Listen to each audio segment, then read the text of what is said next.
Hi Bungalow friends, how are you? Wendy Cohen, the owner of Bungalow, and I'm so excited to be here with my daughter Sarah, who lives normally in San Francisco. Normal, that's a long time ago. We really miss all of you guys. We're excited to be here. So many exciting things happened right before the world shut down. We got in a great new container. We've just been styling away, and it's all going to be great when we reopen, and we really miss you. But in the meantime, Heather had posted some beautiful cheese boards that we had just got in, and I thought, you know what? Something I always wanted to do was have an event with my daughter Sarah, who has a lot of experience with wine and cheese, and teach people how to make a cheese platter. Sarah is very creative, and she has taught me over the last couple of years, predominantly in the summer when she comes to Nantucket to visit, how to make a creative cheese platter that looks like $1 million. So I thought, why not, while she's here, working from home with her mom, put her skills to use and teach you guys something to learn at home during COVID. I know Gwyneth Paltrow suggested learning a new language, but we think this might be something you can actually attain. So with all that fanfare, I'd like to introduce you to my daughter, Sarah Cohen, and let her take it away. Great.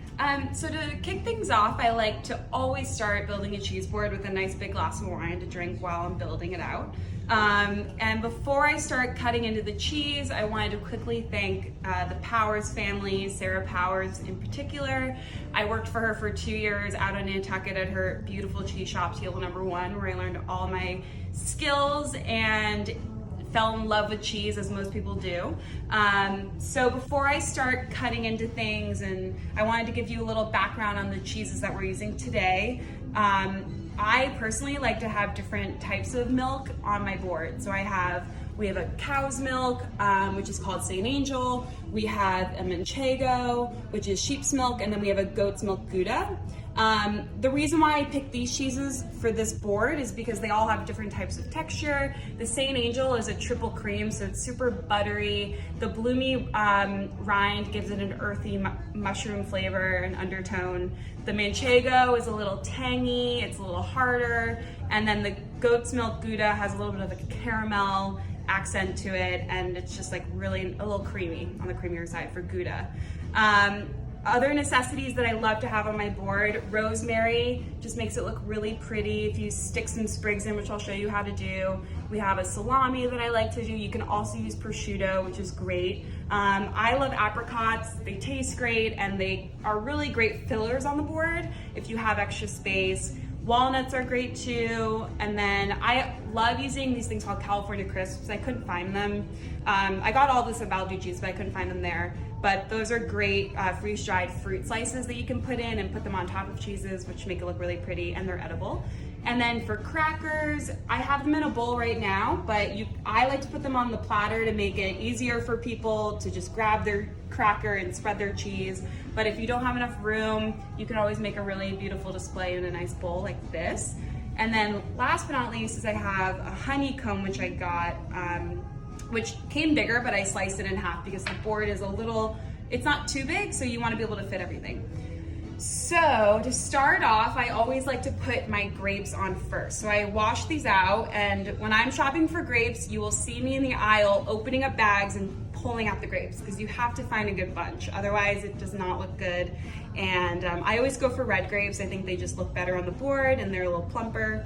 So yeah, and we'll get started. Awesome. So the first cheese we're gonna cut is the Manchego. So normally when you buy Manchego, it's gonna come in this really nice triangle that works perfectly for the type of cut that I like to do. So ideally on your board, you wanna have different textures, heights, and lengths, and you wanna make it easy for those cheese grazers. I know you're out there who like to stand by the board and eat all the cheese, which is great because it's there for you to eat. But no one likes to be the first one to cut into the cheese, so I like to make it easy and just have everything already cut. So you can quickly grab your fig jam or whatever jam you're using and slap it on a cracker. So to start, I like to put the triangle with the rind facing you, and I'll cut off the rind, put that to the side. And then what I like to do is like 3 millimeter sections, and you just cut down the middle, right, that, and you cut all the way through.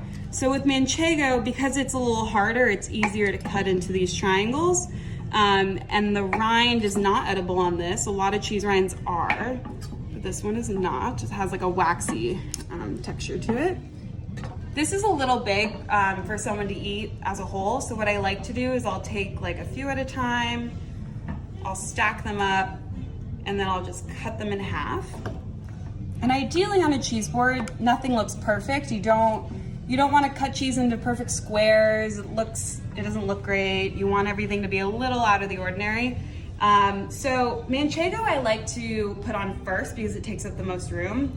So I put in placeholders for the jam that I'm going to be putting in. So what I love to do with Manchego that Sarah taught me at table 1 is you kind of just, you put them into like a little pile, but not perfect. Nothing needs to look perfect, but you just kind of place them around so they're easy to grab. The rinds are on the bottom, so you just quickly grab a triangle and eat it.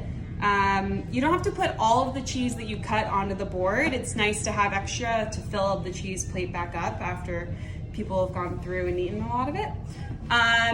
This is where I like to put my first rosemary sprig. So I'm gonna find a couple sprigs here. So ideally, just kind of trim that. What I like to do is I like to just stick it right in the middle, so it kind of sticks out almost like a little volcano.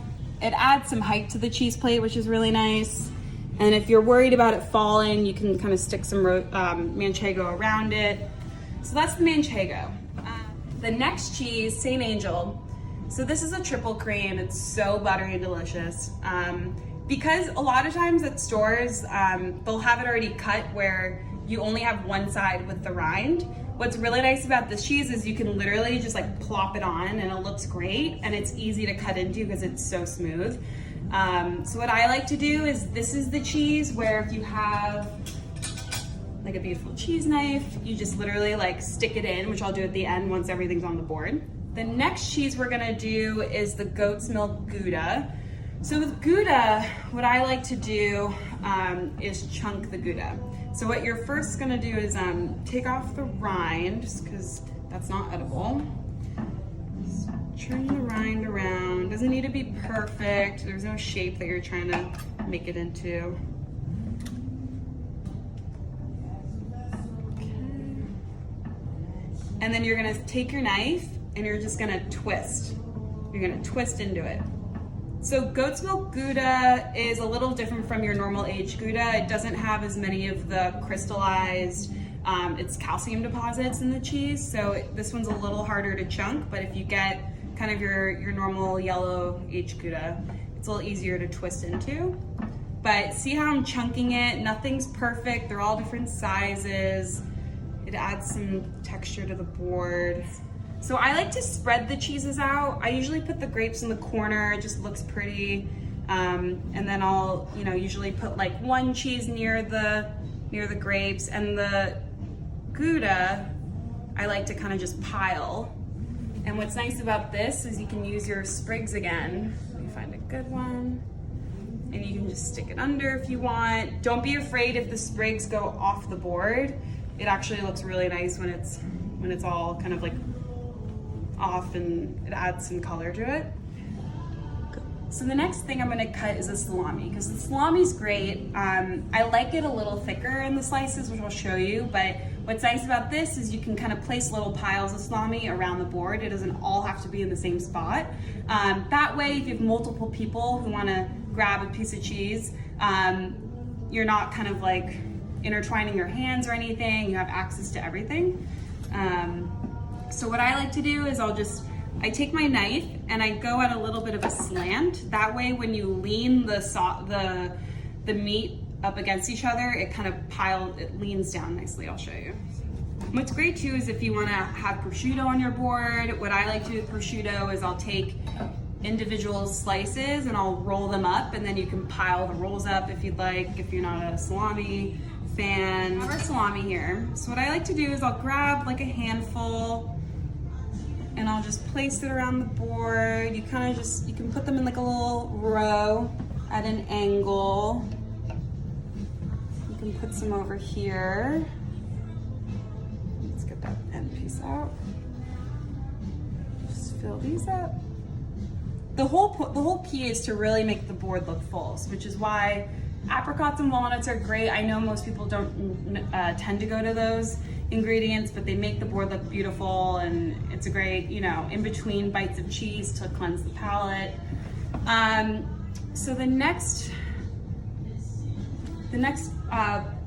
thing we're gonna put on the board is the honeycomb. So I cut this in half and it's been sitting on this plate, so it's a little runny.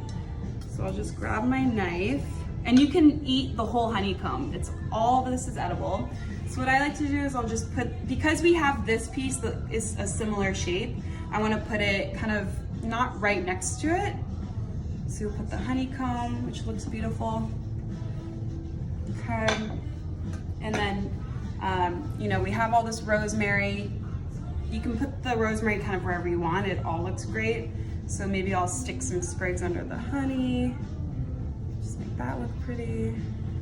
You can also, what I like to do is stick some sprigs of honey, or sorry, of rosemary in the salami.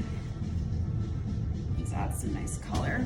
So now we're on to the apricots.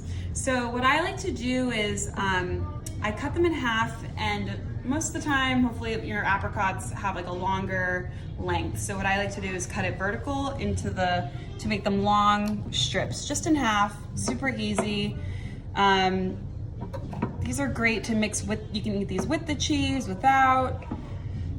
Add some color to the board. So I pre-chopped these just because it took a while. So now what I like to do is you can kind of find little places to fill it in. So we're gonna have, you know, one of our jellies here, so we can just fill it in, really nice and pretty. What you can also do is, you know, if you wanna find flowers in your backyard, anything is game, so whatever you think will make the board look beautiful, I'm sure it will. I like to spread out the colors, so I'm not gonna put all the apricots just on one end of the board, just so it kind of evens it out a little bit. Next, we will do the walnuts. You can also do almonds, Marcona almonds. Marcona almonds are great. They get a little oily, but they taste amazing, and they're really nice and salty. Walnuts I love, they're dry. They add a nice crunch when you eat the cheese if you're not eating the crackers. So same with the walnuts, I like to disperse them around the board so that it kind of evens the playing field a little bit. So you can just kind of put them, you know, if you find little places on the board, put some over here. I love a full looking board. It looks really nice. People will be attracted to it and they'll want to just eat everything, which is great. So that's the whole point. So next, what I like to do is I personally like crackers on my board. Like I said earlier, you can put them in a nice bowl, pretty display. That's great too if you don't have room on your board. I'll probably take a couple and just, you know, sprinkle them in here. I like these are like those rain crisp crackers, which are great. You can get Fire Hook, any type of crackers can be those 30 degree ones are awesome too. Those are a little thinner, so it's hard to spread cheese on them. These are great because if you have a soft cheese like St. Angel, you can really grab your cheese knife and spread it fairly easily. So what I'm also gonna do is just put some more over here, just stack those around, and then I'll take these other crackers. These are a little big. Sometimes I'll split them in half, but these are also nice if you want to just like layer them like that. Just easy for people to grab one and eat their cheese. You know, I see some extra space here in the behind these crackers, so I'll fill it up with apricots to also hold the crackers so that they can stay there. Yeah, and then, you know, I have all this extra rosemary, so what I'll do is just go around and add some color, stick some with the apricots. That looks pretty.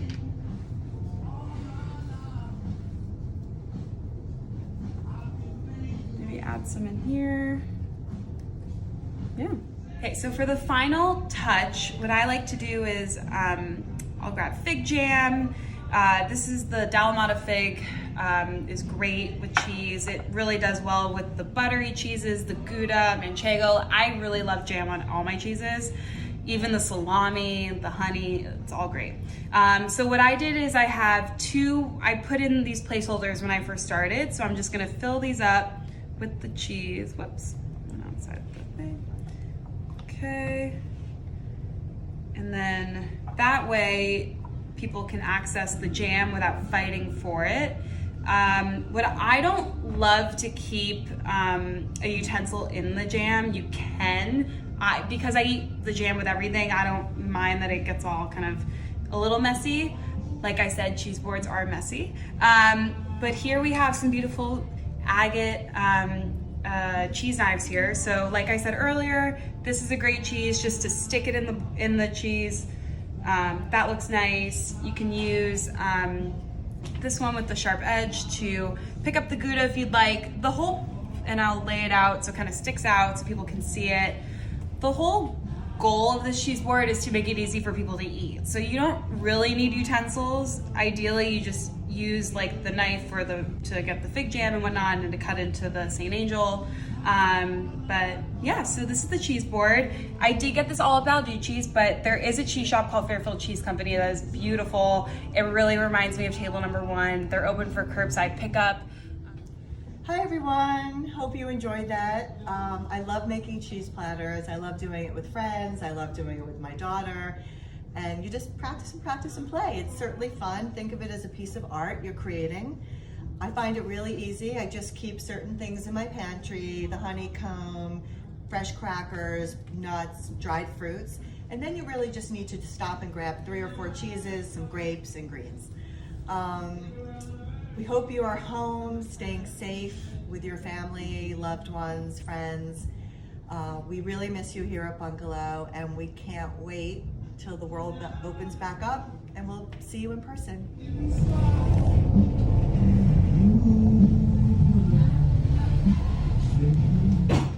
Thank you so much for tuning in. I wanted to just let you know that I do have a cheese dedicated Instagram called Lady du Fromage, where you can see beautiful platters on circular boards, long boards.